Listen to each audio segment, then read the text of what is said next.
Good morning, all. Recovery Task Force meeting will convene. It's December 15, 2023. Can we rise for the invocation? I'm sorry, for the pledge. I'm not giving a prayer.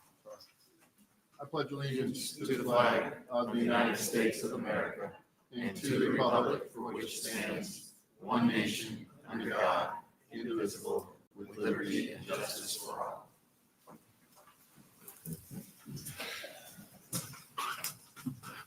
Well, thank you all for being here. Obviously, it's a much crowded room.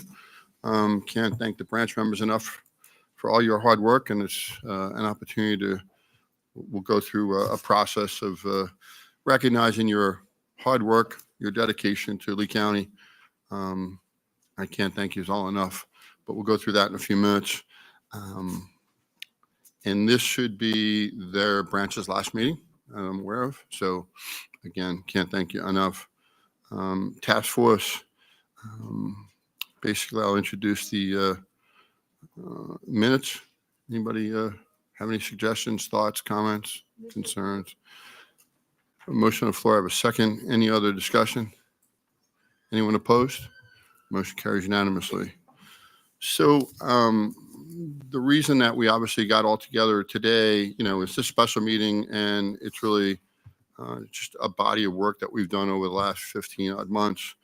Really appreciate everyone's efforts. Every single one of you worked to make Lee County long-term plan much better.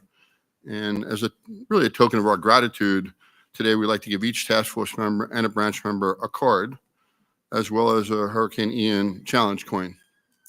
The cards and coins will be available just outside the main door at the end of this meeting. Please stop by on your way, collect yours. And I can't thank you enough for your participation. It means a lot to our recovery, and it's one where we've actually really come together as a whole, and I can't thank all of you enough for your participation. We've made a lot of progress. We still got a long way to go, and I know this recovery, as you all have your roles, it's identified really where we need to go, and obviously a lot of the elected officials around this table are going to have some hard work advocating to make sure we get the necessary appropriations and funds to continue with this recovery. It's essential we all come back. It's essential we come back as one unit. And I can't thank you all enough for that. I can't thank the Hagerty team. Obviously, Lee County staff, your time and your energies, and collaboratory, I don't know where we'd be. And I really appreciate your hospitality, but you're just steering us through this process. I can't thank you enough, so thank you. Those are my believe thank yous, and just make sure before you leave, we give you a card, we give you a challenge coin. I think it's really important for us just to say thank you, and listen, because the branch is certainly over, there's always opportunities to continue to reach out to anyone on this task force and continue to make sure we stay on the focus that we all believe in. I think it's essential that we do that. I guess next thing we turn over to is Harrison. Sir. All right. Well, so I'm Tessa Lesage here with Collaboratory, and I am happy to see everyone today. And I just wanted to take a second and actually have the branch members stand up so we can recognize everybody that has provided all of this service to the process that we've been in together. What an amazing group. We spent so many hours together, and it is just really, as someone who's lived here my whole life, it's an honor to have worked with you for all this time, and I'm so thankful for your service. Thank you.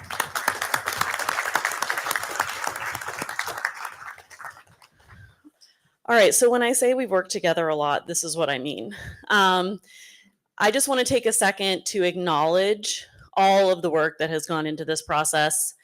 This was an extremely accelerated process for developing a plan like this, such a comprehensive piece of work, and all of the topics and things that we went over, especially given the dramatic effects that the storm had on us. And so we've really come through all of this together, and we've had so many meetings. We've had 110 public meetings in total, 10 RTF meetings, 69 branch meetings, 14 workshops, 72 total workshop panelists from 14 workshops.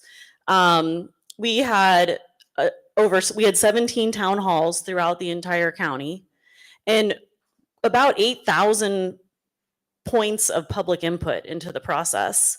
We ended up with 43 total initiatives and 10 technical briefs. And that's a lot in less than a year. So these pictures may seem familiar to you, but I don't want to let this day pass and this moment pass to not acknowledge all the work that's gone into it. And what a pleasure it's been to work with all of you. I'm really, really proud of your contributions and your service to this. So with that, I wanted to share that piece with you and show gratitude on behalf of all of us. And now I'll pass it over to Harrison.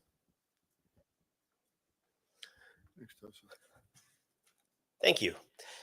So I think in any process, any long-term recovery resilience plan process, there's a natural tension between the need to engage community deeply, provide opportunity for strategic innovation, but also create a plan on an accelerated schedule because there are people who need the help that is represented by the objectives of this plan. And we all know that within the lifetime of this plan, there will be another storm. There will be another impact or shock. So it's incumbent upon us to move quickly. And this has been an accelerated process. Beginning in early February, the process kicked off and launched. But as we look at what's been achieved in the last several months, you understand that we've been looking at and analyzing these unmet needs. That's been a large part of what the branches have been discussing in their 8 different areas. We also have been engaged in another round of community engagement. And one of the primary purposes for our meeting here today is to hear about some of the outcomes of that engagement. So we're going to be happy to share with you how the public feels about the plan that is emerging, and hopefully have an active discussion with the RTF members. Also, the branch members who are here will have the opportunity to speak and address the RTF. You have microphones in front of you. Make sure that the button is pushed and that they indicate a green light, and you'll be able to speak as you see fit. And of course, as we are steering this towards a close, we anticipate that the plan in its draft form and more finalized draft form would be provided to the RTF members in early January for a final round of consideration before a final recovery task force meeting that will be scheduled sometime in later January. So just to discuss what we've been up to since last we met. So we've integrated branch, municipal, and county feedback into initiatives. We've received what represents hundreds of comments from all the parties that have been a part of this process. We thank you for your time and commitment in reading, every page of the document as it's emerged and providing substantive feedback. And we, of course, have tried to honor that feedback and reconcile those comments into the emerging plan. We've drafted the front matter of the plan. I think every plan, if you look at recovery plans, resilience plans, there's an element that is defining the resilience challenges of the communities involved. And I think one thing that is impressive about this community, if this were a city, if this were just one locality creating a plan, it would be a much simpler process, or at least straightforward process. Here we have a number of different municipalities, a lot of community diversity, a very diverse region that has come together to create a common strategic vision. And that is very challenging. And it's a challenge that you've really risen to and achieved. So we've tried to kind of speak to that in the front section of the plan that happens before you get into the meat of the plan, the initiatives. And we've submitted requests for recovery photos to use within the plan. We really want this plan to have a strong visual element. So all of the RTF members and city managers should have received a call for photos and images. And we hope to be pulling those in. Some of you have already started to supply those. We really are thankful for that. But we'll use that in the design of the plan, which is underway. As per community engagement, an emerging way in which communities are really innovating in this space is to take the plan or the components of the plan and make those available online so that members of the public have access to providing substantive feedback. There are a number of different approaches to community engagement, But one thing that I think we really feel is effective is to give the community the chance to speak in its own voice and provide comments for the record. So that process engaged within the last few weeks, and I'm going to go over some of the outcomes there, and you'll be able to hear that. There was a press release issued around that. It was posted to social media and the county website, and participation was encouraged in the county newsletter. We also know that there was news coverage, and so we really did get a lot of engagement, and I'll go over those numbers. And so, of course, then we've been engaged in analyzing that feedback and have that to share with you today. So, 1,326 unique visitors to the Resilient Lee site during the input session. So over 1,000 Lee County area residents took the time to go into a website and view the initiatives in the plan just as you've seen them. 226 total number of respondents, 684 total instances of engagement. That means 684 people took the time to rate initiatives and write back to us about the content in initiatives. And 137 was the highest number of comments on any one initiative. And every single initiative received comments from the public. I think and I'm as skeptical and I press hard into this area. I really believe in community engagement as necessary and powerful. And so when you compare this level of responsiveness, our experience is that it compares well. In fact, it's usually an order of magnitude above what we would see in a process like this in terms of the community engaging and providing actual substantive feedback.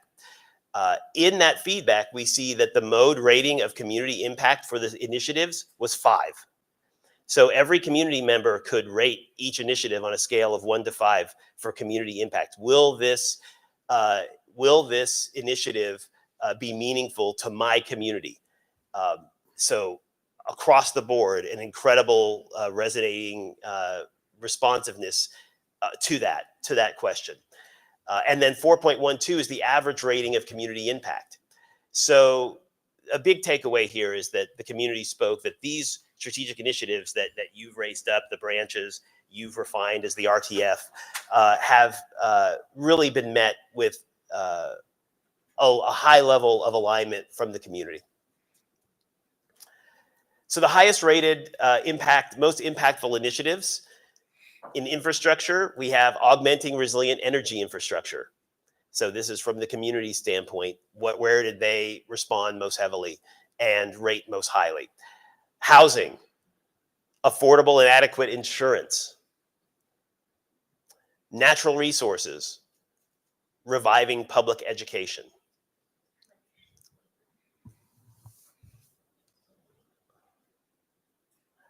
And if we look at positive, neutral, and negative comments, we looked at each of the comments and tried to make come to an understanding of whether that comment reflected that there was alignment with this strategic initiative as being important, or there was some sense that somehow this strategic initiative was poorly framed or not impactful enough.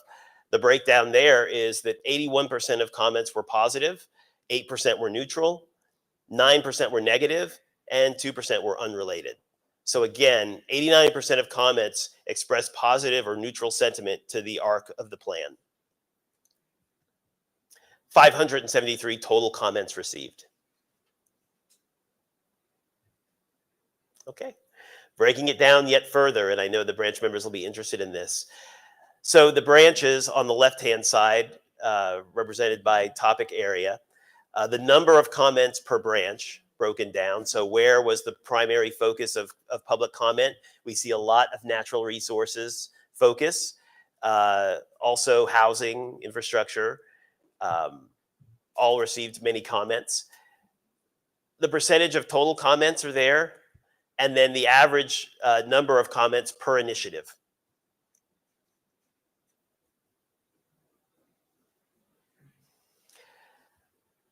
So I'm about to open it up for a conversation between the RTF and the branch members. Prior to doing that, we want to point out some strategic observations on the public input comments that we saw. So first, The public has expressed strong alignment with the initiatives and the priorities described in this draft plan. Lee County residents and stakeholders have community-specific ideas and want to be engaged in implementation, planning, and prioritization. So if I were to sum up the average comment to you, it would be, this is a great strategic priority. And in my community, here's how I would love to see that realized. There were a lot of comments like that. If it's talking about stormwater, someone may have raised up a particular street that they know floods repeatedly in their area. If it's talking about health, there may have been talking about a particular gap area for a neighborhood that they know where there's no community center or health center nearby. So a lot of conversation from the community was reflecting that this is the right strategic approach, and now I really want to have a voice in thinking about how this impacts my specific community. The lessons learned from Hurricane Ian referenced in this plan should help inform other regular planning processes related to transportation, housing, and infrastructure. And this is a realization based again on community comment. If you look at how the community talked about efforts in transportation and housing and infrastructure, it becomes clear they're talking about action and work that is set upon in other areas. This plan doesn't govern what happens in housing. This plan doesn't govern everything that happens in transportation. But those plans need to have this plan and be responsive to it as well. So it was really neat to see that, the community understanding that and pointing that out. Some residents expressed a hope that disaster funds would be focused on recovery and reconstruction, while broader resilience work would be funded in other ways. So a little bit of, to be frank, a little bit of unclarity around the purpose of this plan as not being tied to one particular funding stream, but really being a broader view. But to the extent that there are active disaster fund streams, there is a preference that those funding streams be focused on reconstruction, and that there be an active process about looking for other funding streams for broader resilience work. And that's something that we've designed the plan to accommodate. We've created a plan and initiatives that actually do reference other places within federal funding streams and state funding streams that would potentially be supportive of the work in this plan.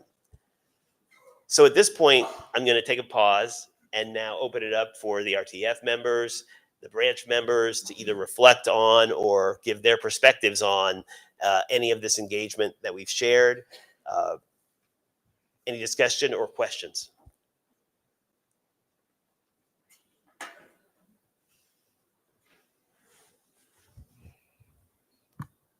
Good morning. My name is Kate Gooderham, and I'm from the Natural Resources Branch.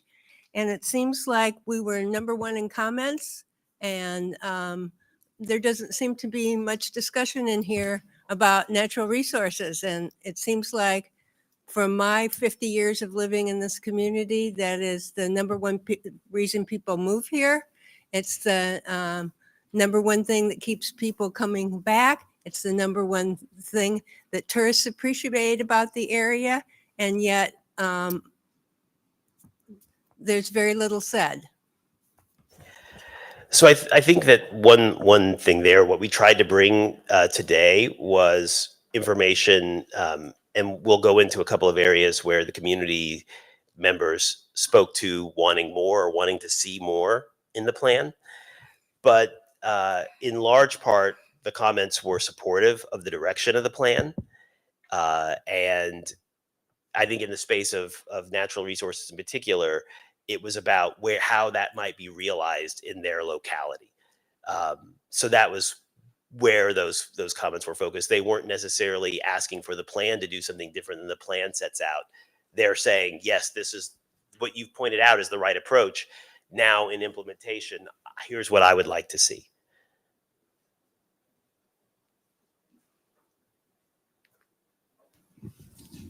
Morning, Harrison.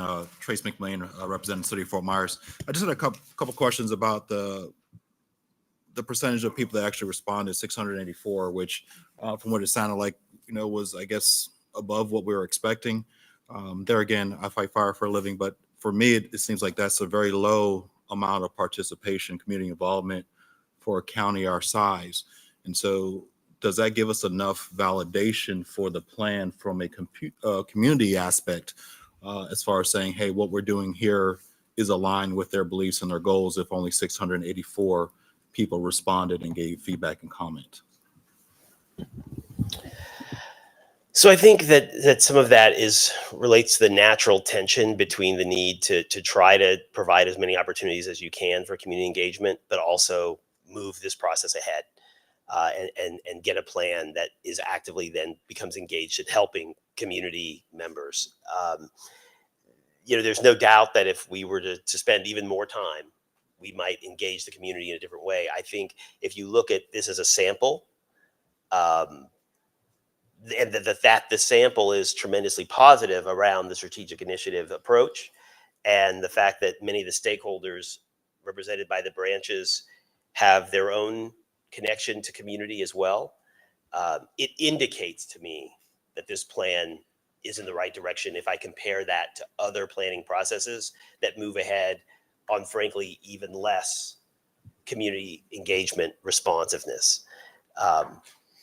But I'm not gonna say that there is I think it's a situation of not letting the perfect be the enemy of the hopefully very good, in that case.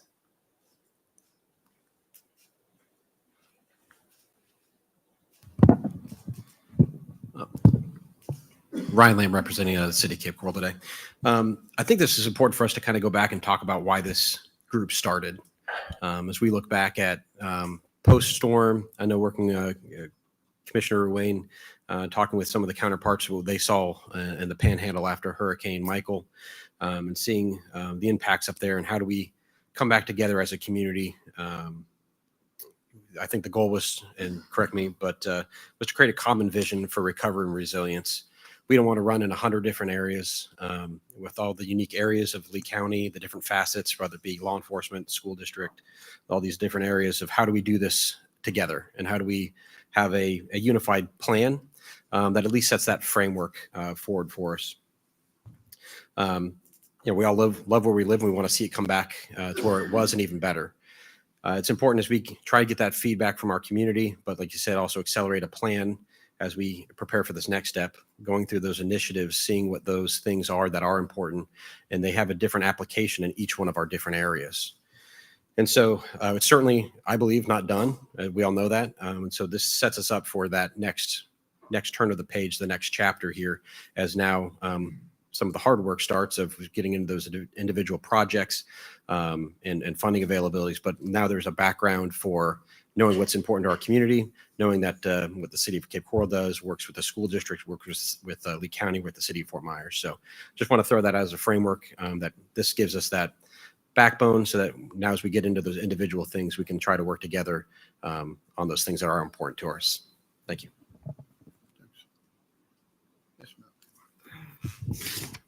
First Chief Lamb, nice sweater. You win. When I'm looking at the process that Holly Smith, City of Sanibel, when I'm looking at the process that we've all gone through, I just had the opportunity this week to speak in front of a committee in Tallahassee on resiliency and recovery. And I can tell you that a lot of people still think that it's in our rearview mirror. And I think it's extremely important as we're looking what we learned from Mexico Beach, what we can learn from in this process. I was very surprised when I heard, some of leadership say, are all your condos back on? And I'm like, we've got about 1%. So I think it's really important with this process that we understand for the greater Lee County, each municipalities, those that were ground zero. I speak specifically to Fort Myers Beach and the city of Sanibel that are going to be living it and in it. For having this plan understand that it is long-term and what that means to any future municipality or area that's going to be impacted as catastrophically, if that's a word, as we have been. My question on the process. So you had indicated that you're looking, we've got the draft plan. When are you specifically, do you have a date that you're going to be dropping what you have put together as the final plan for that? You said early in January. And with that, we have our municipality meeting in mid-January. I think it's the 19th. So I think it's important that every municipality has an opportunity to take it back to their councils, to have someone from your organization come to speak for the executive summary of those, because really I probably would miss a lot if I was the one that was supposed to speak to this, because so much of this has been done around us, that I think it's really important that we have the opportunity for more public input for you all to come, whether it's Lee County or combined with Lee County and Haggerty, and then give us the time so we can provide feedback on what that final plan looks at, both holistically for the county. And then, as I understand, County Manager Harner indicated that, we have our opportunity to add our individual plans, which is always going to be a living document, right? These all are. But just making sure that we're working together for the greater good, and then understand how each municipality or each stakeholder fits in within that plan and what we can help put forward in that. So I think, February, I guess, it might be your drop dead date, but it might be, unfortunately, a little short term for us to get the feedback from our individual communities to come back for that final plan input. Thank you. Thanks for the comments, Holly. That's really the intent of this group, and that's why we're looking at a February, March. I mean, we will certainly make sure that everyone around this table has an opportunity to talk within your city, in your area, and obviously give back your feedback. Holly's earlier comment, the one thing that the gentleman from Bay County told me is that year one, you're going to get sympathy. Year two, they're going to forget all about you. Don't even know it exists. And honestly, it's just out of sight, out of mind. We need to make sure we continue to remind our legislators just the type of recovery we're talking about. This is a long-term recovery. And the longer we're together as a team, because each part's important. And whether you're in Fort Myers Beach or whether you're in Sanibel, you're in Pine Island, I can tell you it's eye-opening every time I go through my district to the amount of damage. And when people ask me recovery and I say it might be 5 or 7 years, they gasp. And I'm like, I don't see how we're going to recover any quicker, to be back online before the storm. I just don't. So, the other comment that was made, about input, I think people recognize the branches as the voice for the community in the rebuilding. That was really the whole intent, is for you to have the opportunity in your branch to really talk about your specific item. Biggest is 8 major topics, and each one's important in its own right. If you need housing is the most important. And I don't know that I would ever want to put them in any type of order, because I think each constituent here has different items that are more important to them. And I think we have to recognize that as a whole. But I think the comments are more than appropriate. And talking with Dave, we certainly will make sure you have more than adequate time to make sure you receive that. Again, we moved this back to February, March with the understanding that we were going to want your input. That was the whole reason for the pushback. And, we will certainly not move forward unless we have everyone's feedback. I can assure you that. Too important. We've come too far. Chair, if I would concur with something that Holly said, and that said, I think that having the county or someone from Resilient Lee present to the different boards in the different municipalities would not only give a clear, more direct source of communication to people instead of going through different people. Also, would I think it would impress on people that it's inclusive, that the municipalities are part of this, and presenting to the different boards, I think would demonstrate that. I think that's our intent, and certainly just verified it with Dave that our intent is certainly to go and make sure we go to your community with the appropriate people. So your council has a complete understanding of what we're doing.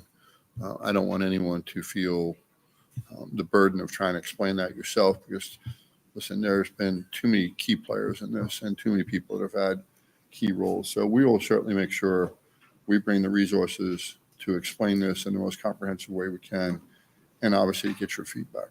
I can assure you that. but thank you for both your comments. That was certainly our intent. Other feedback? If nothing else, let's clarify things. Yes.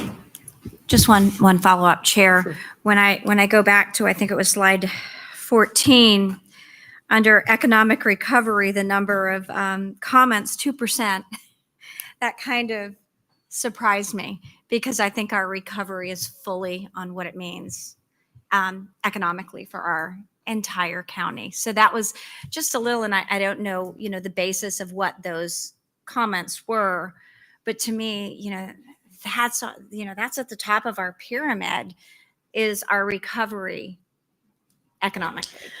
So I'll make a comment on that. I think the Economic Recovery Branch sent a lot of their initiatives to other branches. They ended up keeping the ones that were just solely economic specific, but ended up sending, and you can see throughout the plan where they supported a variety of other things that they thought were critical that were more appropriate in the other portions of the plan, but that were critical to economic recovery. So that might be part of it. Okay, and a follow-up, Chair? And then, I had heard some backroom talk that there was the possibility of consolidating the branches from 4 to 8. And I would hope that is not going to be happening because I think each of these branches were put in place for a very distinct reason, because each of the 8 of those are critically important to the success of our recovery. So I'm just in hopes that the 8 branches will continue as the 8 branches. When you look out to this audience and the people that have participated, to consolidate any of those, I think would probably really hurt the overall goal that we started out with. Yes. So that perspective I think was shared in the last meeting as well, and we're moving ahead with the 8 branch structure, and so that's how it'll be reflected in the plan. And just one more comment on the engagement piece, because I think it's always important. So part of the process and the reason for the process being extended, so many meetings, so much time, was because we understand that not every community member can engage in every way that you might like. Not every community member can show up to a town hall. If we have 17, there are going to be some who can't do it that way.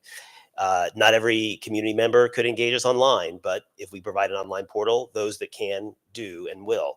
And so over the course of this process, I think it's true that not at any one moment of time, the community engagement that occurred is just part of a larger picture of engagement, because the entire process was meant to reflect the ability for community members to either be in Congress with their branch members, to come to a meeting, to get online and give us substantive comments, to come to a workshop and talk in any of the public comment sessions there. But one thing that I think, just to reflect back to you, this process has been a lot about data management, because when everyone has come and put a sticky dot on a poster or given us feedback online, or branch members have made comments, there are thousands upon thousands of points of data that we've captured and translated into the initiatives in the plan and synthesized into the plan. So none of that was lost, and none of it was just someone commented at a meeting and that was nice, but all of it was really deep effort went into capturing that. So as you leave with an impression of what the engagement has been on this, I think it's very important to think about, to the extent that all of you sacrificed to be a part of this process, and it was a long process, that was the purpose for that. And Harrison, Trace McMahon, City of Fort Myers again.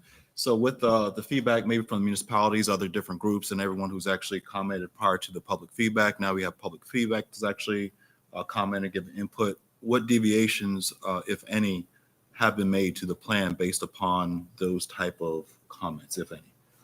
Yes, great, perfect. So as we looked at the plan, and in terms of where were there comments that implied either more needed to happen, or there needed to be a deeper approach or considerate approach, because a lot of the feedback was, in terms of what the plan's content was, I approve and agree with this content. But where we noted things that we wanted to bring to this group, if you look on this right-hand column or left-hand column,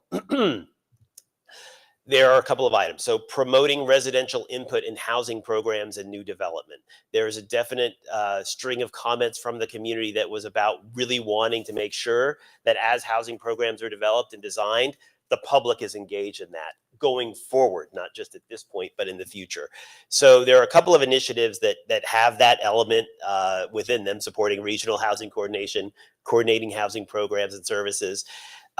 We point out a couple of approaches that are current, but that we could fine tune and tweak to accommodate the community as it spoke out on that issue. So that's part of what we're doing right now, between now and that time period where we will be getting you the next iteration of this work. Another area was analyzing the housing burden, home ownership barriers, and current policy approaches. So an idea that there needs to be a new post-disaster focus on understanding and studying the housing needs and whether the policy approaches that are in place are producing the outcomes that you're seeking as a community. And again, the plan currently lists multiple study opportunities to increase understanding. There's an initiative called Promoting Regional Resilience Planning and Promoting Housing Development Programs. And both of those initiatives speak to that. But we're looking at how can we even fine tune that element to be responsive to the community as well. And I think part of the purpose of our conversation today is if you see this and have ideas you'd like to share or areas where you think we should be doing more, thinking more, I'd love to hear that from anyone around the table. Third, a Vision Zero approach to transportation resilience. This is speaking to the need for thinking about public safety in terms of transportation planning and infrastructure change that occurs. Here we think part of the issue was that we referenced complete streets as needing to be implemented, part of the implementation, and complete streets does reference public safety as a priority, but we didn't set out public safety as a separate matter. So I think when the community was reading that, there was a little bit of a gap of understanding there based on our clarity. So we're addressing that. Providing more insurance access and assistance. There were definitely many comments about the desperate need for assistance, not only in access, but in terms of navigating insurance during the post-disaster period. People need help when their insurance company is, reflecting to them that they're either not covered or the coverage isn't what they hoped, or that there's a timeline that doesn't work for them. And so, we talk about currently the approach that we took to that strategically was that we named existing programs that could be expanded or replicated, but it's just clear that this is an area of need and that there's a gap here, like many communities experience. The fifth element, there are differing opinions on best approaches to increasing mental health access. This is just to say that, there's numerous approaches or possible approaches to increasing access. The initiative that we currently have mentions many of those, and that there's probably a community-specific conversation that has to happen around what's right for your community, what are your needs, and what would those best be addressed as. And there are frankly other processes related to other funding streams that are going through their own processes to determine, how funds might be used that are different from this process. So, this attempted to be strategic and reference what's in play and what's possible, but also not be complete prescriptive about what approaches and where. Lastly, a need for cash assistance. And I think that everyone can relate to this. Folks in the short-term recovery period need cash, need money, need resources. And there are programs in place, of course, that the federal government supports. There's still a need for more. There's still a gap. And we're considering how can we address that from a strategic level in this plan. So with that, I'd like to now again open it up for a conversation and ideas. Comment here in the back. Thanks, Harrison. I want to thank you and Tessa and John and all the folks at the laboratory, and of course, Chair Ruane, for this process. And Natural Resources, had numerous conversations during their branch meetings. Oh, by the way, I'm James Evans. I'm Natural Resource Branch. Sorry about that. And one of the big focuses of a lot of our meetings was about the economic benefits of natural resources. And we realized that for some sectors, for example, housing, affordable housing, development industry, we have a lot of really good economic data.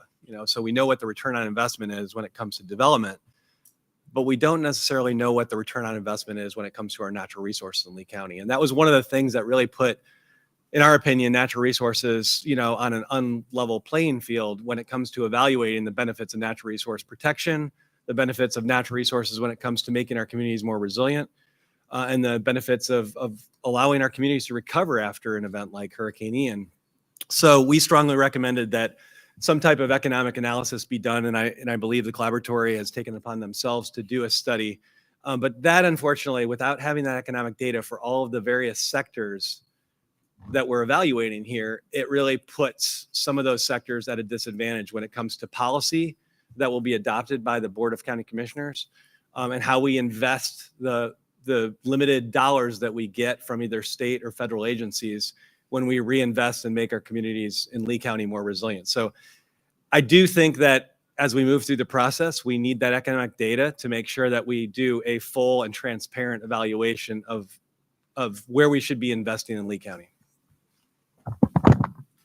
The collaboratory has asked FGCU if they are for a proposal to be able to do an economic study for the environmental and natural resources in accordance with what the branch has requested, but also using other partners throughout the state and other plans that have been done. They did a preliminary look for us that we were able to provide the branch, but again, throughout this process where we've been able to assist in funding things right away, we've been trying to do that. And this is one of those. So just some additional information.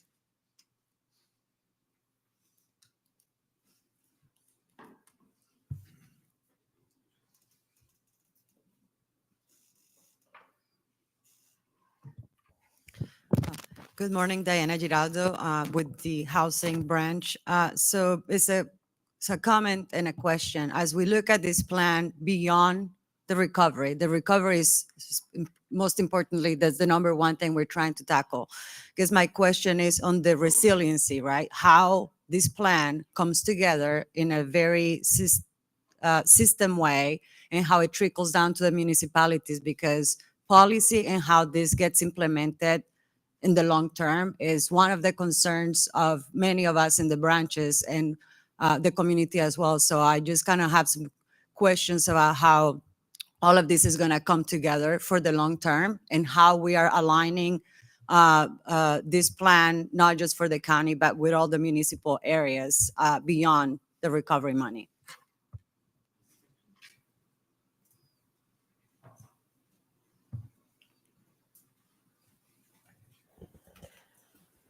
So I can maybe start, but I certainly would direct some of that to the RTF table as well. So in any time that you're creating a plan, you're thinking about implementation, but you're not wanting to be confined by the current conception of what's possible in implementation. So a lot of times in a lot of planning processes, people are like, well, we can only plan to what we think we can implement. But a more innovative approach might be, let's actually decide what needs to happen and then decide what is called for in implementation. And so I think that's part of the challenge that does go forward from this work. The plan will be published, and then it becomes incumbent upon the people around this table, the community itself, to determine how to best approach these initiatives and work together to do that work. I will say that this plan is not a government plan or a plan, and I say that as someone who worked formerly in government. The initiatives, as you design them, speak to a broad number of activities, some of which might be best led by community organizations or those in different sectors that have deep knowledge and capacity. But there's tremendous opportunity for innovation there, to not have it just be provided by one entity, which would would not work, right? Like no one entity could provide all of the many things that you pointed out in this plan as being important. So I think it's really a hopeful time of collaboration that now probably begins to be engaged. Tessa, do you have any other thoughts on that, or does the RTF want to engage on that? I mean, I agree. We can't, no single entity can have the full responsibility of doing this. And I think that's demonstrated by the variety of people who have participated in the process. And I think that it is going to be incumbent upon all of us to step up and do our part going forward. I would agree 100%. Chair? Sure. Thank you. Holly Smith, City of Sanibel. As we're all seeing the slide deck for the first time and asking for input based on what we're seeing today, it makes, we need to absorb still. So my assumption is I understand that this is the last meeting for the branches. Is that correct? So what would be their best avenue in reading this? And I'm hoping this will be provided to all the branches and branch members as well. Would it be best for them to take a look at this because when it's distributed, and then give us as task force members the feedback that we can then provide to you? I'm just trying to see how that process would work, because as we look at something for the first time, it's very hard to make decisions on that product until we have a chance to absorb it a little bit. So I think the vision is, and just to be clear, this was envisioned as essentially the end of the advisory process. The branch members have been participating in in being an advisory process to this body. There is time, and it's I think what we're trying to do is implement the comments from community as best we can, and provide pathways for that. We will have a period of time where the RTF members themselves will have a chance to look at the document and engage your teams around the document and its content, and whether or not if you feel it addresses these elements. So I think that that's the structure. Is you will be provided a iteration of the initiatives that has these issues addressed. You certainly will have this information, and you can enlist those who you would like to determine if this approach meets your community's needs.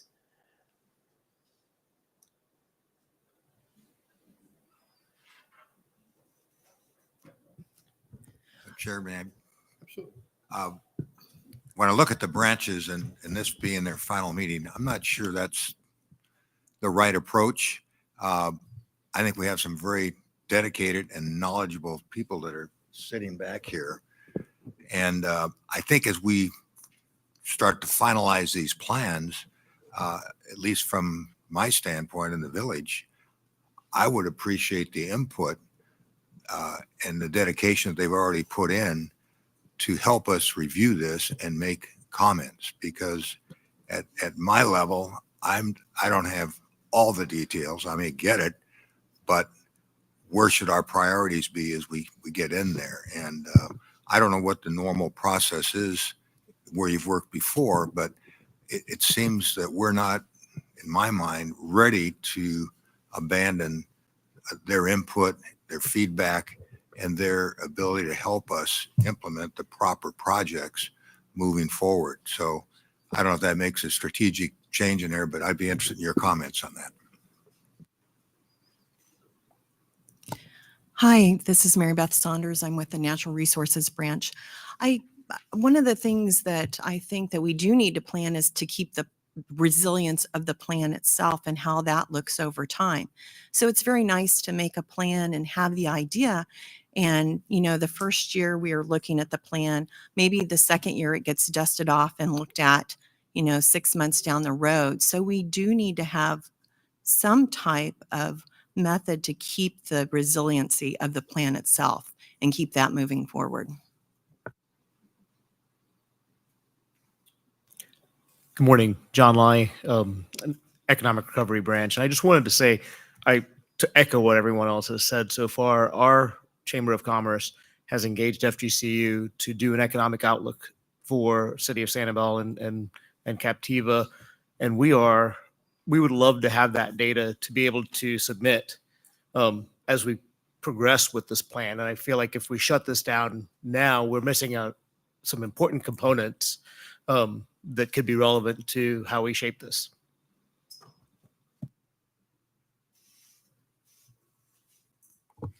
Hello, Emily Porter, Bonita Springs. I would just like to ask Tesla and Harrison if we're able to see the comments. I mean, I know there's 600 of them, but it'd be nice if we could see them and see them broken down by branch. I think that'd be very valuable information to have.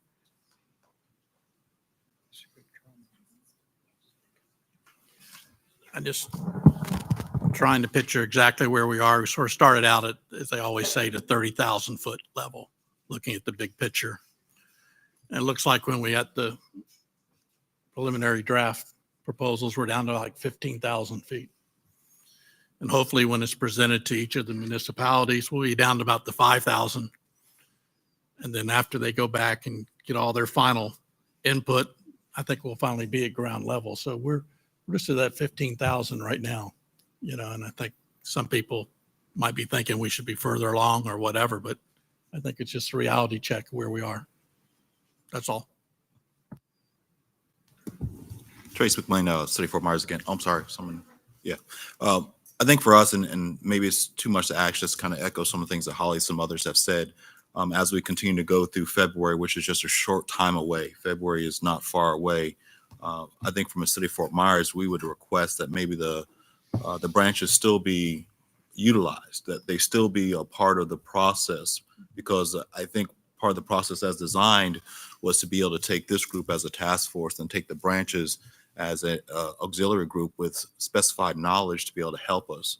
And we're not there yet. In order to make a good plan, we want to make sure that we have those resources. And there may be some things that we have as recommended people to be on the branches that we have access to, some city staff and some of our city partners, but there may be some other folks that are from a different community that we don't have that direct contact with that would be helpful if that branch was still together, that we could reach out to that branch and have a very, global or holistic or whatever the proper smart word would be for it, to be able to actually look at it and say, hey, what is this issue? What do you guys see further than what we have? Especially for us as a city municipality, we may not have all the mindset to know about what's happening on some of the barrier islands and how those barrier islands things affect us as a city on the interior. So it'd be helpful for us to actually have that resources as we continue and try to move forward to be able to meet that date of February. So, and once again, just to reiterate, February is not very far away. Yeah. Thank you. Stephanie? Thank you. Stephanie Ward. I'm planning a capacity branch. I concur with everything that's been shared from our perspective and many of the members around the table. Want to offer consideration for the RTF members. Community engagement is a best practice. You're looking at an average engagement rate of 1 to 3% of your population. That's average. Anything over 3.5 is high. Anything below 1% is technically low, and you will see that across the board. I think that there is a distinct difference between passive engagement, where we're used to showcasing things online and we leverage our macro level to get it to the micro level. And I think with these numbers, though some may say are impressive within each category, I don't believe that we're where we need to be. I would like to ask respectfully for the RTF members to consider driving a strategic communication plan for public input and engagement. I also think that Holly, as you mentioned, in Tallahassee, this is yesterday's news, right? Like our hurricane was 10 years ago and no one's thinking about it. And if we go out to the barrier islands, it's all everyone sees. We saw the CVS opening at Fort Myers Beach this morning. They haven't had a pharmacy in how many months? We need to celebrate that, but we also need to consider the fact that when we're looking at those visuals on television, on our phones, the landscape is still broken. And we lose sight of that as we continue upon with our busy days. So I just want to encourage leadership to consider how can we get at the granular level of need where the existing need is. We know the vast majority are in some level of recovery, but there are long-term planning groups at the county on Pine Island where there is a lot of work, a lot of boots on the ground, and a lot of hands getting dirty still. That is something that I think is incumbent upon all of us as leaders to lean into despite the timeline and despite how long it's been since we began the process. With regard to implementation, our last planning and capacity branch meeting was, there was a robust dialogue toward the end about implementation, recognizing that a plan is not implementation, but also recognizing the fact that there are so many organizations and individuals that are concerned about what's already been said, that the plan will be created and approved and celebrated, and someone already said, dusted off in a year. How can a plan incorporate a final summary paragraph that speaks to and clarifies how to implement? Otherwise, you're going to have every municipality and every organization saying, well, who's going to be the one?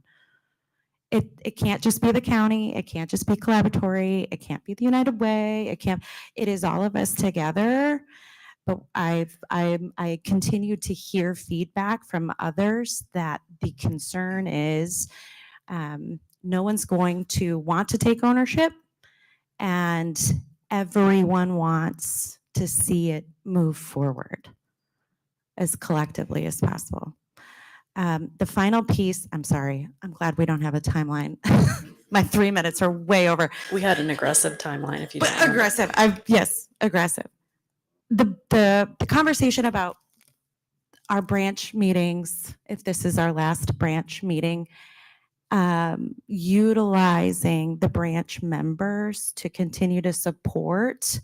If this is our last meeting, my concern relates to sunshine. It was my understanding that we would be prohibited from communicating with our RTF member and with each other.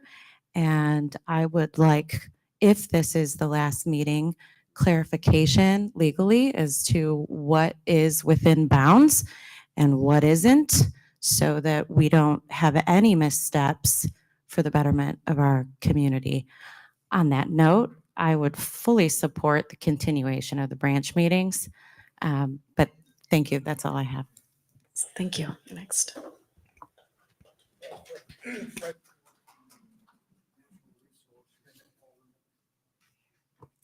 Fred Forbes, member of the Natural Resources Committee and also an alternate to the task force. I would hope that, first of all, what you've got written up can be submitted, but that there be some provision, because one of the next steps is going to be asking for projects to fit these various things in the plan, that should projects come up that somehow are good projects, but they don't quite fit, that we surely have an ability down the road, if the task force agrees to it, to amend the plan. A plan that can't be amended shouldn't ever be done. So I'm thinking optimistically that you're doing, but I think you've done a great job to this point. Thank you.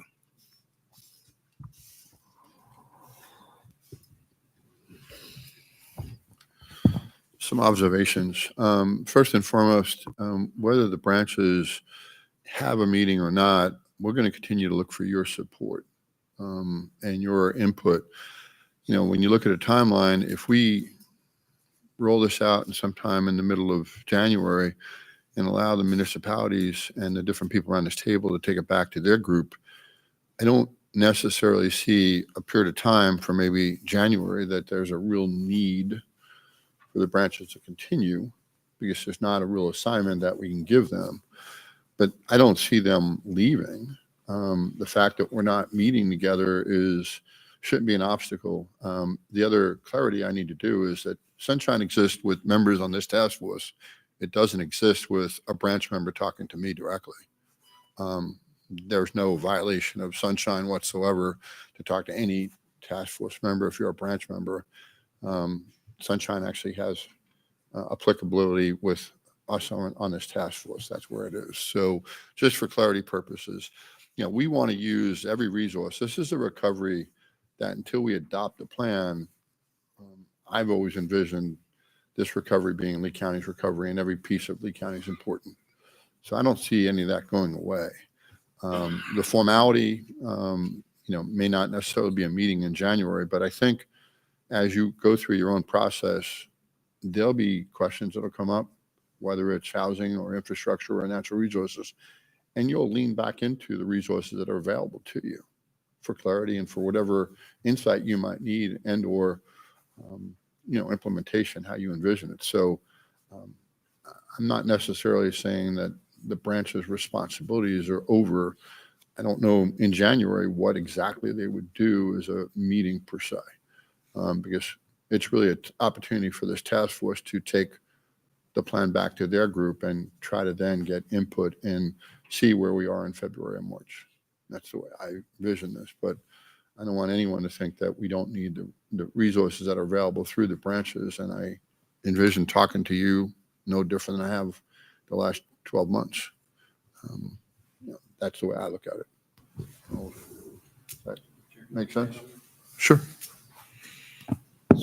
My understanding is that this is not a Lee County plan. This is the plan of everybody sitting around this table, right? And ultimately, when we come back and now as we start talking about individual projects, regardless of the funding source, whether it be CDBGDR, HMGP, all the acronyms, right? All those funding sources, those have to get adopted at a local level by those local boards for us to be able to put in. So if you talk about housing, you talk about the city of Cape Coral and our regular HUD entitlement and those programs, this gives us a backbone so that as we look at adapting some of those local projects, we can work with the county, we can work towards those grant opportunities, and ultimately have the support of our city council for any of the contractual obligations that are included within that and any of the matching dollars that are potentially included in that. So this is a basis of the plans that hopefully each municipality, board, group would then be taking back to their governing bodies.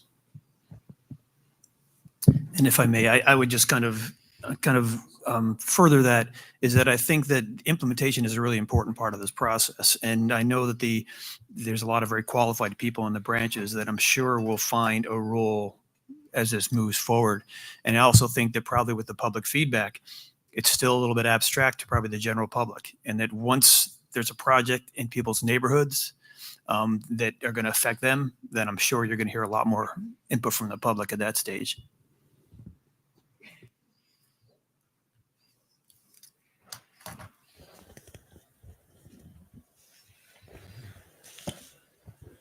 Good morning, Jen Hagan, Planning and Capacity Branch. If our role as task force members, or I'm sorry, branch members is ending today, my question would be, how can we continue to champion these initiatives? And what common measures and performance indicators do we have as we strategically align our work collectively and regionally in order to implement or try to at least be on the same page with each other? Because even though we've been involved with this the past year, I'm still trying to figure out how I can align my work here regionally with these initiatives without any common measures.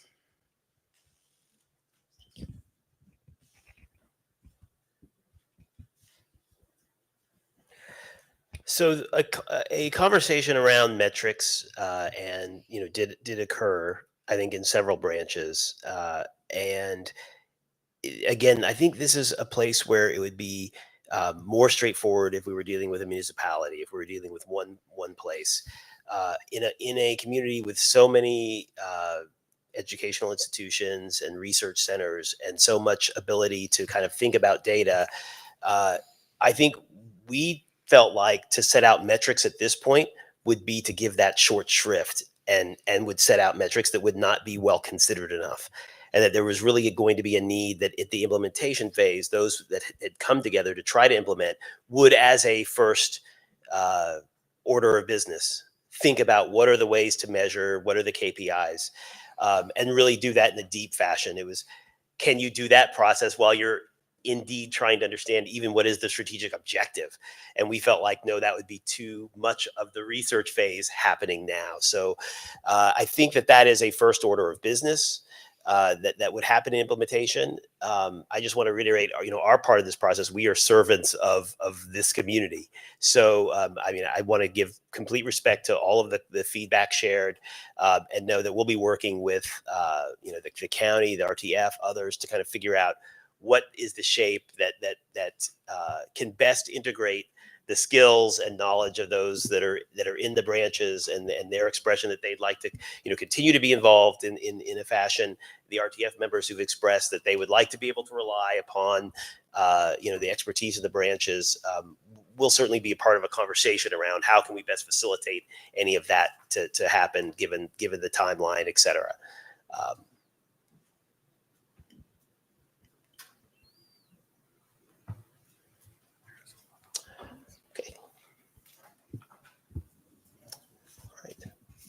Any further comments? Chair? Thank you. And I think everyone, we're all involved in this process. We have been for a very long time. We just want to understand what the end product is and how we all fit in. And I think that kind of summarizes things. We have a draft plan before us now. Are you going to prepare for us a side-by-side so we can redline it, so we can see where it started, the iteration of, especially with the draft versus the final, of where the changes were made. So we can lay that out, we can see it, and then we can comment, with enough time to understand how and where those changes came from and how they were input into the system. Because I think ultimately we're all here for the greater good of our whole county. We all have vested interests in our own areas. But we want to understand what we've done and how we've contributed to this end product that we're all going to be signing our names to. And I think that includes all of the branch members as well. This may be their last meeting. It doesn't mean that they are not going to be able to give us input. I can tell you I would want to hear from anyone. So I can help to a greater degree on the finality of the plan. But will you provide us a side-by-side so we can see draft versus end product and how that came to be? So that sounds like a good idea. And just to reiterate where we are. So, I think in that iteration, we have had a lot of comments from the branches and tried to integrate those. And we've had a lot of comments from the city managers and we've tried to integrate those. We've had comments from the RTF and we've tried to integrate those. Now we have comments from the community and we're integrating that. And so with another round, we imagined working with the RTF directly. So that's what we kind of set out is for January, a time period where we'd be giving you a final version of the plan, essentially, that you'd be able to look at and evaluate. And if I hear you correctly, what you're saying is you'd like to understand how the document grew to the version that you're getting at that point. I think we can do that. And so what we often do in these moments is we hear the need and then we go back and we think about how to do it, how to put that together logically. And so we will go back and take that need and discuss how can we meet what your expectation is. Yeah. Chair, if I may, Robert Talala, Lehigh Acres Fire Rescue. This is a little bit of a different off-the-wall question. First of all, I do appreciate and agree with all the comments of the Recovery Task Force members and also the branch members.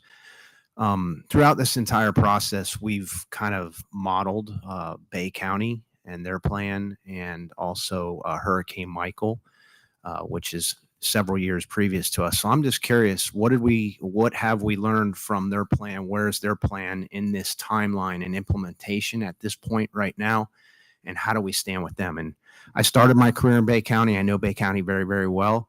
And I know the distinct differences between our county, the two counties. So I know the plans are not going to be exactly the same or look the same, but I'm just curious in the timeline and implementation, how do we look compared to them? So I think we could come up with like a summary for you of that. I would say that this document that this community is designed is more strategic. At least occurs. There's more content that occurs at the strategic level, and as opposed to a focus on listing projects that would be set upon. And what's interesting about that is, to me, it represents, maybe some growth in understanding of what's useful for a very diverse community in recovery. A lot of the newer thinking understands that, resilience, thinking more broadly about economic concerns, et cetera, all need to be integrated. But also that if there's another storm, and there will be, you're going to have there are going to be other projects. There are going to be a new round of needs, and where do those fit strategically? When those implementers sit down with that project, who should they be in Congress with? Who's working on the bigger picture that initiated a prior storm? And this plan seeks to be kind of the foundation for that kind of process. So if I were to reflect the difference between the Bay County plan and this plan, I would say it really provides a framework, not just for, hey, let's recover from Hurricane Ian, but let's do that, but also let's set out the work that's going to occur after other storms in the future and provide connectivity points. And so because that is true, I think it has taken a little longer to kind of come to consensus on what the strategic elements that everyone can agree on actually are. If you'll remember, we started with 80. Right now we're at 43 in terms of combining and pruning and getting consensus. So it's been a tremendous amount of, I think, visioning, and maybe one thing I would reflect is, because it sounds like there's still desire and need for even more to happen. I would just reflect back that, I think one thing that the process has tried to do is hear what the concerns are and meet those concerns. So I'm happy that that's still continuing, and look forward to how we can think about what the priorities were that were expressed and how we can meet those needs.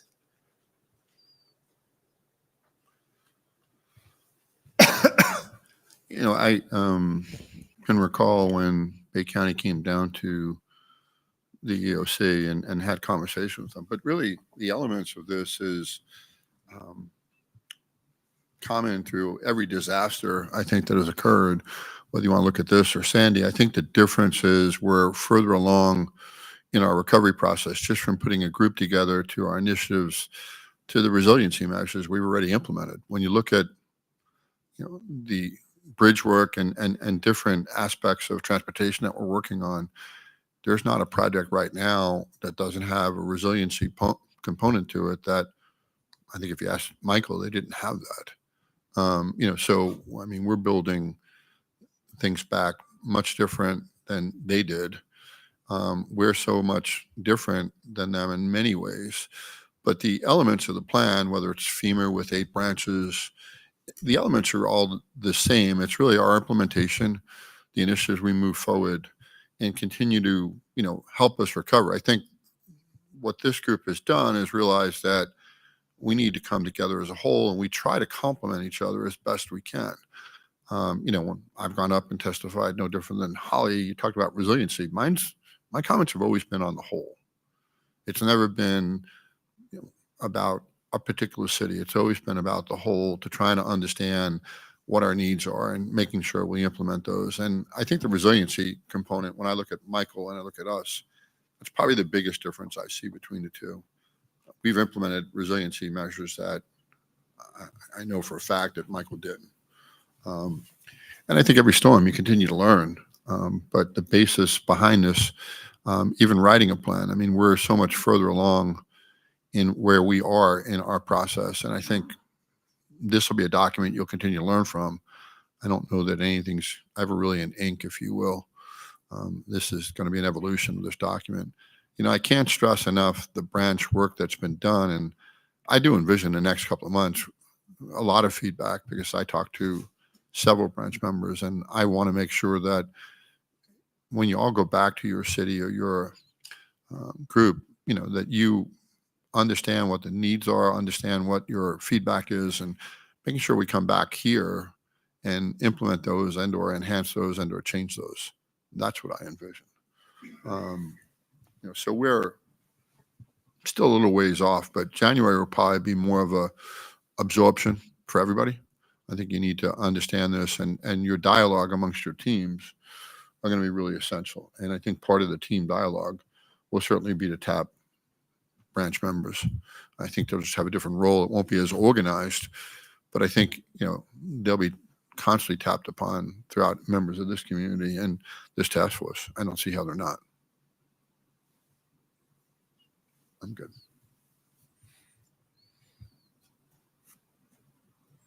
Thank you for that conversation. So, as we discussed, next steps, and I think there will be conversations based on everything that was shared. But prior to that conversation, what we understood would be the trajectory. The revision of draft initiatives is occurring now in terms of the community feedback and edits that we've received from all points. A new version of the initiatives is being finalized for the RTF's consideration, and then executive finalization would occur. And so we'll be talking about that process and how it would move forward. But that is what lies ahead. Right. As I said, integrating public feedback, presenting the final plan to the Board of County Commissioners for adoption in February is the current trajectory. So, of course, we'll be in touch as conversations are had, and if there are any changes to that, what that might look like. But as of now, these are the goals for completion. Yeah, I really, I think it's a goal to try to achieve too, but I also don't want anyone in this process to feel like you're not having adequate time within your city to have the discussion, to do the necessary changes, have the input. And, if we need to move this, nothing's really in ink or set in stone. I think the Board of County Commissioners are more than open to making sure each member here has adequate time to really discuss this, collaborate with us, and give back your feedback. So I just want to hesitate that February isn't in stone by no means. And it's really going to depend on you all as you digest this. And I can assure you, we're not going to rush you through that process. You won't have endless time, but if we need to push this to March, I don't think there's anyone that's reluctant to do that. Chair for Mike, Trace McMillan for City of Fort Myers. Will there be a process for us to actually coordinate with whether a liaison that's to come speak to our particular elected bodies and so forth? Is there a process for that, or how we go about doing that?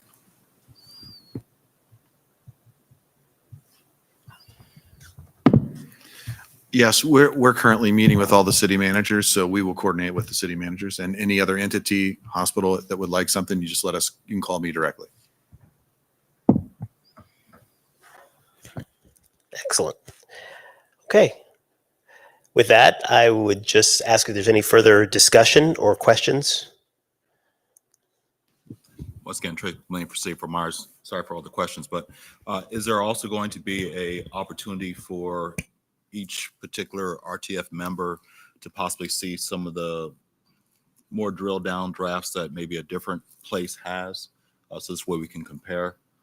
There again, I love to see what other people actually put into their plans for their particular area, to see if that'd be something that could actually flow into what we are doing with ours. So in that, do you mean in the confines of this current plan, or are you talking about other plans? Yeah, and just to kind of clarify, it's my understanding that, once we have this big plan that covers everybody, that there may be some small things that a particular area may actually implement because of their particular area specific. Would we be able to actually have access to that through this process, or is that something we just need to reach out to each one of them? Maybe turn to the county for that piece. Yeah, again, as we work with the city managers, we can share that or have them share it with each entity as we go forward. We're meeting with each city manager. We haven't we haven't met with the school district, but if they would like to be a part of that conversation, Lee Health, we can do the same thing. And as they add components to theirs and get it approved, we'll share that as it's approved before the Board of County Commissioner approves their portion and accepts the entirety of the plan.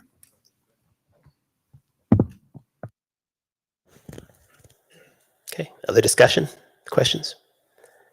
All right, Commissioner, I move it to you to adjourn the meeting.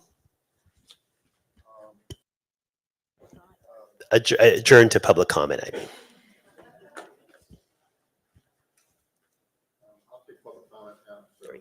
Oops. I'll take public comment now. 3 minutes, please. Kathy Morgan, I will live on First Street. And my question, I think it was slide 17. It was up there for quite some time. And I think it said strategic initiatives from public input. And I guess, is that a comprehensive list of strategic initiatives? And if so, my question is, the data you presented showed that majority of the comments came from natural resources. And what I saw up there on that list, there wasn't anything that I would link to natural resources. And why is that? Thank you. Thank you. Marcia Ellis, for the record. I was at the last RTF meeting. I was at some branch meetings asking for a draft so that I could get a bit of a start on reviewing this document, which I did in great detail, reading every word and submitting substantive, meaningful narrative and bulletin point comments on every one of the 43 initiatives. And I was pushed back. My deadline was pushed back. The communications that were promised to reach out to the public did not materialize. They didn't. And it created a real constraint when I finally got my comments submitted at 11:30 the night of the 8th. Let me say that I make my comments, and my comments should be available to every one of the branch members. When I first logged on to the site, you could only write a paragraph. At some point in the process, the stars appeared. I have no idea when. Why? Because I was spending all of my time writing substantive and meaningful comments. Now, let me also say that in the writing of those comments and the consumption of time that it took, it inhibited my ability to be able to communicate others who also were interested in this document, whom we had decided ahead of time to work together to come up with some policy decisions and work collectively as a group in advocacy across multiple areas: education, housing, the environment, etc. It was a real problem. I have no idea when the stars appeared. By the time I started entering my data about 11:30, I certainly didn't have time to reflect on any of the stars. And I have a problem with those forced choices anyway. They're not meaningful. So I also have a big question. Who is editing this document? Who? I would like to know that. I also want to say that what we've seen in the amendment to the CDBG-GR funds is a reduction in housing. All right. And if we're talking about trying to deal with the recovery, and we're talking about trying to get money into people's pockets, individual people who are affected, this process isn't really giving the kind of safeguards that the public engagement, being engaged, going to multiple branch meetings over time, participating, offers to the community. Because we're getting a broad perspective. The public gets a broad perspective in order to be able to anticipate where some of the weak points are, where funds could be abused, where policies that have not been successful in the past are likely to be repeated without some safeguards in place. So I do agree that the communication strategy was a failure in terms of soliciting meaningful, substantive feedback from the public. And I ask that in good faith that we address that ever which way that you guys feel like it shows the public that you really do value what they said.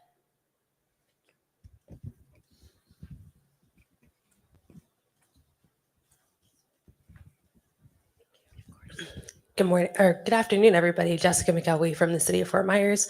And I just wanted to take this opportunity and thank all of the branch members and task force members for this Herculean effort to produce this plan. I know that there are several additional considerations and that the process is just now beginning.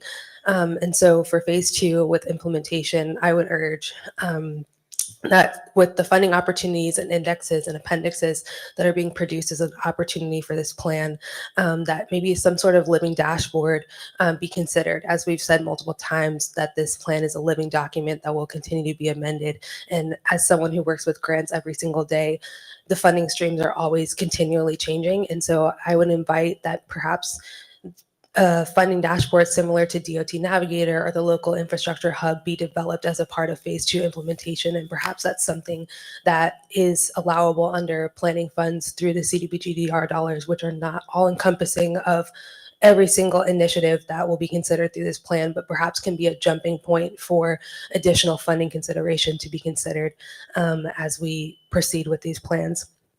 I also would urge the branches and task force to consider that different municipalities have different capacities for applying for these funds. Some municipalities have several grant writers, others have none. And so I think as we identify additional funding streams, whether that's DOT grants or perhaps state appropriation or federal appropriations, things like that to be considered as part of this plan is coming alongside of the different municipalities, the school districts, the fire districts, et cetera, to ensure that everyone has capacity to implement this particular fund, these particular funds for these particular programs that are essential to the recovery and resiliency of our community. And I know that, again, the work is just beginning, but I think these are important conversations that we should maybe start having. And I'm always available to help and, continue to provide insights as I'm available and connect the county or the task force with any additional resources that they think may be helpful. Thank you very much again for this effort. Any other public comment? Okay. Well, I appreciate everyone's comments. I appreciate everyone's input. I want the branch members all to realize that you have still a pretty active role. I wouldn't necessarily call this an end. I certainly will continue to reach out to each and every one of you as I've been doing so through this process. So I suspect everyone will be engaged, and whatever clarity you all could bring, you'll do that. So I'm looking forward to this opportunity to obviously get the plan out to you all and start to understand the feedback as Collaboratory and Harrison and Haggerty go around to you all, and we understand where we're going. And rest assured, we want your comments, and as robust as they might be. And if we need to push this back to March, we'll do that. But time will tell. But again, I want to tell everyone thank you. I mean, I never envisioned this when I suggested to the Board of County Commissioners that this would evolve to the engagement. And although there's never enough engagement from many people's point of view, I am very happy with what we've tried to do to have you be part of this recovery. And it's still going to be a recovery that, just because we write a document doesn't mean we still don't have to recover. And I can tell you, as someone that's, been in this process a little bit longer than most, our advocacy is going to be an urgency that we have to create up in Tallahassee to remind them that we went through a Category 5 with the property damage we did, and it's unlike any other storm that anyone's ever had. We just need to continue to reinforce that line and make sure they understand that. I don't see this year's interaction with the delegation or anyone up in Tallahassee any different from my point of view. The board has allowed me the opportunity to lead this group, and I've learned from my early days back in a small city that you got to really be a squeaky wheel. So we'll continue to do that. I look forward to each and every member doing this because it's essential. And I've always said each part is an essential part of the whole. If anything I can do to help through the process, or anytime anyone's going to Tallahassee, by all means, reach out to me, but I'll continue to make sure we stay focused on that. And we just need to make sure we remind not only the state, but the federal government that we have a long way to recover. to say the least. You know, I also look forward to the unmet need that we submitted to HUD, and that process is going to be an evolution. So we have a lot of work to do, and I don't want it to seem like because we submit a document in February, March that we're done, because we're not recovered. And, you know, till Fort Myers Beach is back, and Pine Island and Sanibel, and, you know, the other parts, you know, when I look at, you know, even through the Cape, you know, everybody has to come back. And I don't know if that, you know, resort's going to be in 26 or 27. I don't know what part, but until we're all back as one, we'll continue to work collaboratively together. And I could assure you that I know a lot of members around here, they'll continue to give their best efforts to make sure we do recover. So it's been an honor to certainly continue to do this. And it's just really been such an impressive collaboration that we've had, because honestly, I don't know that anyone envisioned this some 15 months ago when the storm hit. So I do thank each and every one of you for your participation, your engagement, and giving the time into this community so we can recover. I can't emphasize that enough. This recovery is really your recovery. We're trying to do everything we possibly can. So thank you. Any other comments before I adjourn? Seeing none, I'll call for an adjournment. Thank you all.